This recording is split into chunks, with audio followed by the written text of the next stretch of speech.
It's our annual road bid, or bids for road materials. We do it under the Washington County Joint Municipal Purchasing Contract, so we don't bid it. The county's already done it for us. This is, we would be approving these prices for all the different materials we see. So if you have any questions on any individual one, we can do it in one motion approving our bid prices for all these items. And we will buy them as we need them. Any questions or comments? What the prices? What's the motor iron? Who's the supplier? I do know that. You? Yeah. There's something else with it, was the description continued on back, or are there other products? No, that's the big thing for the agenda. So just pipe.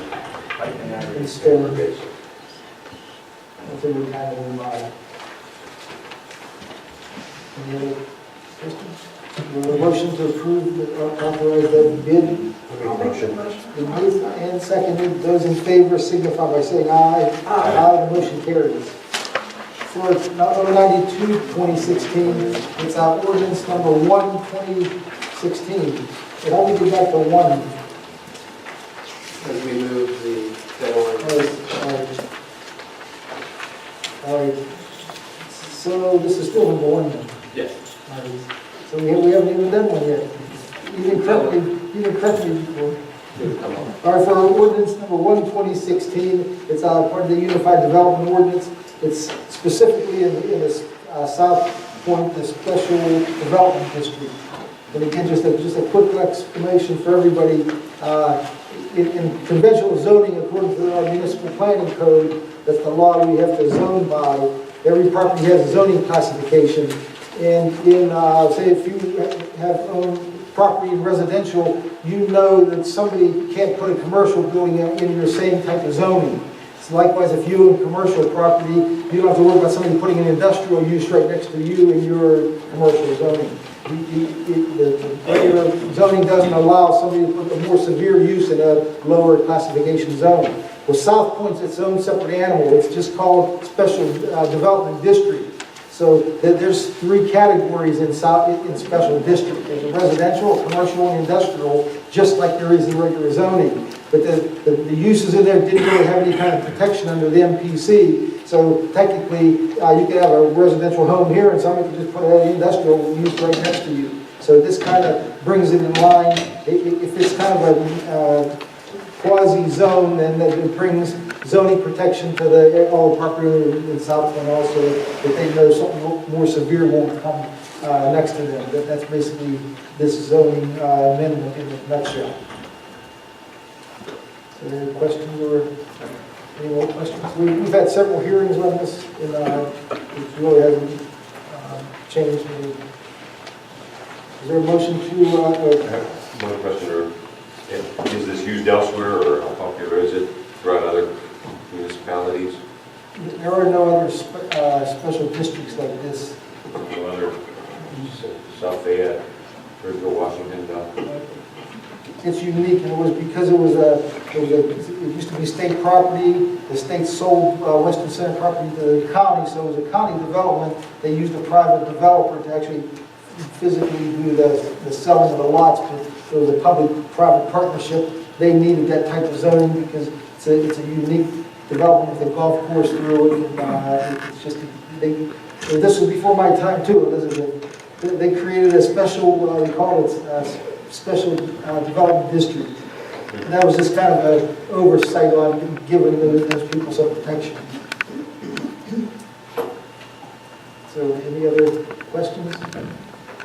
Or is there a motion to approve ordinance 1/2016?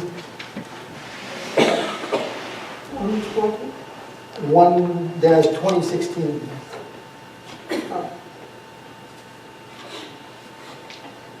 Is that no, or is that you make the motion? I said, I'll make the motion that we approve it. It's been moved. Is there a second? A second. It's been moved and seconded. Those in favor signify by saying aye. Aye. The motion carries. We took care of ordinance 2/2016. 094/2016. It's just a resolution. request to close a portion of Winterberry Court on Saturday, May 28th, for a neighborhood block party. We normally do that when residents ask. We always cooperate for the parties. I'll make the motion. It's been moved Second. and seconded. Not that we get invited, it's just that it's a good thing for the neighborhood. It's been moved and seconded. Those in favor signify by saying aye. Aye. The motion carries. We always do encourage that. For 095-2016, it was a request by Rice Energy to close selected roads at Southpointe for a fundraiser. Oh, yes, that really helpful. Ms. Price? Yes. Will you please fill everyone in? We've read the letter you wrote us, but the residents. Could you please hold the microphone to us? Absolutely. You just want me to go ahead and give a description of what we're working on? Yes, if you have any pictures. Actually, I had sent a couple of optional routes that we were thinking of along with my email, so if you'd like to pull those up, you're more than welcome. I do have a couple of handouts for you guys if you don't have it electronically. Would you like? Can you put it up, Bruce? Those drawings that she had, there was 3 alternates. We probably wouldn't want to weigh in on what route you guys take. Okay. Yeah, that's good. Well, let me go ahead and just give you a brief description. So again, I'm Kimberly Price with Rice Energy. I manage external communications for the company. Annually, we work on a fundraiser to benefit local first responders in our operating areas. Last year, I'm excited to share that the 3 Cecil volunteer fire departments were beneficiaries of our fundraising. This year, we are considering a fundraiser that would be held in Southpointe. We are opening our new, well, we've already started the move, but we are moving into a new headquarters that you guys actually highlighted in the meeting earlier. We are hoping to be able to host a fundraiser at headquarters. Not inside the building, however, we would be planning to use the parking lot for a hosting spot.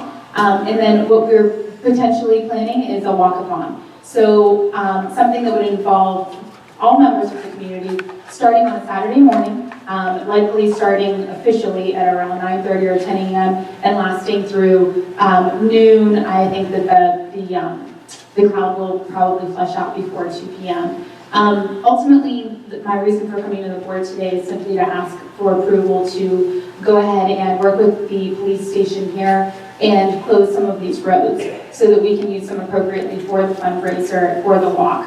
I've already reached out to some of our neighbors in Southpointe, seeking their support naturally because we want to make sure that the local tenants are also supportive of what we're working on and to facilitate parking requirements. So far, the response has been very receptive. But as I mentioned, I wanted to be sure that we had your approval to move forward before I go ahead and secure the rest of this planning and move forward with our executive team to get everything on the books.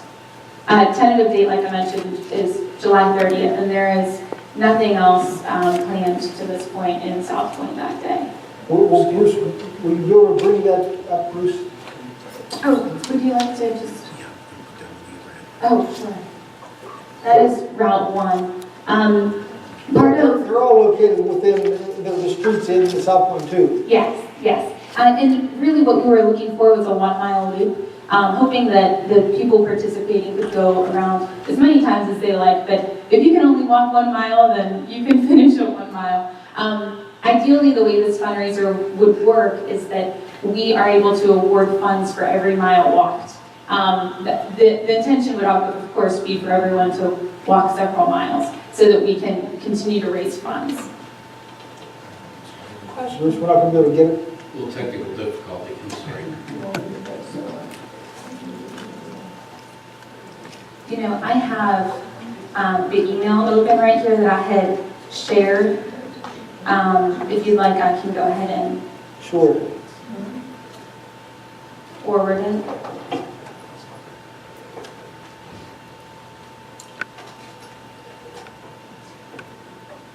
Well, she's looking. Do you guys have any comments about that? Any I have concerns? questions. Okay, sure. Your name is Price or Rice? Price. Price. Price with a P, yes. The other question I have, this is a fundraiser for, Well, it would be benefiting first responders who overlap our operating areas in Washington Green and Belmont County in Ohio. Ultimately, that consists of about 34 fire departments that we concentrate on. that include our fire department? It does. It does. You did this before? Pardon? You did this before? Well, we've done a fundraiser, not a walkathon, but we've done a fundraiser in the past called Marcellus Mania, and that was hosted traditionally first in Lone Pine, and then the last 2 years we hosted at the Washington County Fairgrounds. This is a twist on that, same fundraising priorities, but a different style event, hopefully to get a little bit more interaction from the community. Sir, I have this email pulled up that I can forward to you. If you have an email address. Oh, you don't? Okay. You answered my questions. Okay. Well, the perimeter, you can see it is all in Southpointe too. Yes, it is. This particular plan is almost exactly 1 mile, which is what we were hoping for, and it goes straight through the Main Street area. The other thing that we're hoping is, naturally, Southpointe is, we love Southpointe, it's our home, right? But what's been developed there is absolutely fantastic. My interpretation of things is that those businesses that exist right there in that district don't particularly get a lot of action on the weekends. This would present a unique opportunity for a lot of visitors to see those businesses and potentially become patrons of those businesses. The other thing I did want to mention, I did meet with the police chief prior to this meeting. Parking is something that we're going to be pretty sensitive about, and our intention will be to hire a parking agency who can help us manage that traffic in and out in conjunction with the services of the police department. And just for the residents' benefit, you offer to pay on the bill for the police Yes. to show up there. Yes, and we'll be more than happy to pay for the services of the police department that day. And there's a proposal to block both lanes? Like close the road completely? Yeah, well, our biggest concerns are the hotels, and we've discussed that. That's where we'd have officers, so those lanes would be open to the hotels. There will be some roads that will be shut down, and that's where she consulted with the neighbors, advising them what detours we can give them if they need to get to their businesses. But having the officers there at the intersections will be able to give people the opportunity to get through the course, if need be, at certain intersections. So. Well, it's actually less manpower, less costly if you do close the whole road. We've tried that in the past where we tried to block one lane, and it's took our road department, our guys carrying barricades and things like that, and that's just was really disruptive. Well, actually, what we were talking about is we had some of the 5K runs in Southpointe before. We were able to cut off a certain part of the road since they are so wide. So typically, once the run or the walk gets further out, there's less group of people. So they can basically have a buffer of 4 feet from the curb. There is sidewalks there, that, you know, it is a nice walk. We would still have to have some roads open to the businesses around them, just because of, unfortunately, just the location of the buildings and where, you know, the actual course is going to be. But again, we've talked about having volunteers, certain people out there, and again, concerned companies such as the hotels to make sure that we had officers there to assist them get through the walkers and everybody be safe. We can make it work. Was there another bank down there by Jayberry Court, or it would be another business open on Saturday too, right? I believe that there is a bank right there. I'm sorry, you said Jayberry Court. I'm thinking of the PNC on Main Street. Oh, and you're right. There is a bank, I think a community bank at the corner there. In this particular route, that bank on the corner of, I believe it's Southpointe Boulevard,